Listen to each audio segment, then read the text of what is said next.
नमस्कार, आप देख रहे हैं विंद फर्स्ट और मैं हूं Tanu Bhadauriya. Digital India, online booking और पारदर्शी व्यवस्था, सुनने में ये शब्द कितने अच्छे लगते हैं। ऐसा लगता है कि अब हमारे देश के किसानों को किसी लाइन में नहीं लगना होगा, कोई परेशानी नहीं होगी। लेकिन आज हम आपको जो जमीनी हकीकत दिखाने जा रहे हैं, उसे देखकर आपका इस कागजी सिस्टम पर से भरोसा उठ जाएगा।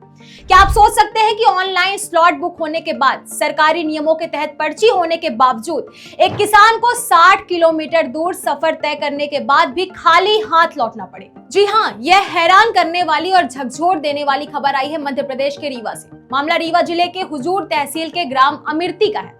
यहाँ के रहने वाले एक किसान है विपिन पांडे। खरीफ सीजन की शुरुआत होने वाली है। 15 जून से बारिश की उम्मीद है, इसीलिए खेतों को तैयार करना बेहद जरूरी है। विपिन जी ने पूरी ईमानदारी से सरकारी नियमों का पालन किया। उन्होंने 30 मई को खाद के लिए ऑनलाइन पंजीयन कराया। नियम के मुताबिक उन्हें 1 जून तक अपनी निर्धारित दुकान से खाद ले लेनी थी, वरना उनका रजिस्ट्रेशन कैंसिल हो जाता। अब ध्यान से सुनिए। अपने हक की कुल 17 बोरी डीएपी खाद लेने के लिए विपिन पांडे अपने गांव अमिर्ती से लगभग 60 किलोमीटर दूर गंगेव ब्लॉक के गढ़ स्थित पंजीकृत विक्रेता राज इंटरप्राइजेस पहुंचे। भारी किराया लगाकर साधन गाड़ी करके वो वहां पहुंचे थे, इस उम्मीद से कि ऑनलाइन स्लॉट बुक है तो खाद तुरंत मिल जाएगी। लेकिन जैसे ही किसान विपिन पांडे दुकान पर पहुंचे, उनके पैरों तले जमीन खिसक गई। आरोप है कि दुकान पर पहुंचते ही विक्रेता ने उन्हें खाद देने से साफ इनकार कर दिया और दुकान बंद कर दी। जब किसान ने विरोध किया तो दुकानदार ने मशीन खराब होने का बहाना बना दिया। लेकिन पीड़ित किसान का आरोप है कि उसी दौरान चुपके से अन्य लोगों को खाद का वितरण किया जा रहा था। थक हार कर, परेशान होकर किसान अपनी शिकायत लेकर रीवा मुख्यालय पहुंचे और कृषि उप संचालक यूपी बागरी से मुलाकात की।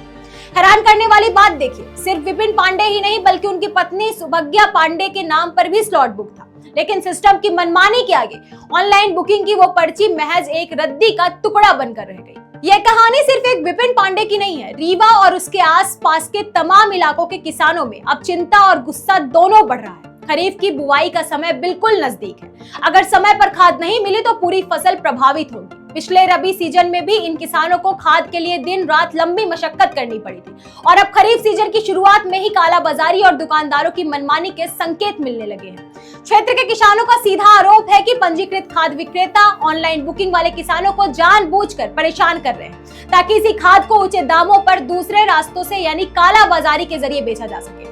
अब सवाल यह उठता है कि जब सरकार और प्रशासन ऑनलाइन व्यवस्था का ढिंढोरा पीटते हैं तो क्या इन बेलगाम दुकानों पर कार्रवाई क्यों नहीं होती है? क्यों एक किसान को 60 किलोमीटर तक का सफर तय करने के बाद भी अपमानित होकर खाली हाथ लौटना पड़ता है?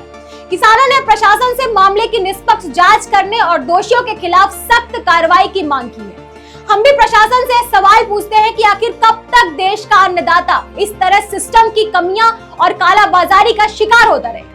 इस पूरे मामले पर आपकी क्या राय है? क्या आपके इलाके में भी खाद की ऐसी समस्या आ रही है? हमें कमेंट बॉक्स में जरूर बताएं। देश और समाज की ऐसी ही जमीनी खबरों के लिए देखते रहिए विंद फर्स्ट। वीडियो को लाइक और शेयर जरूर करें। धन्यवाद।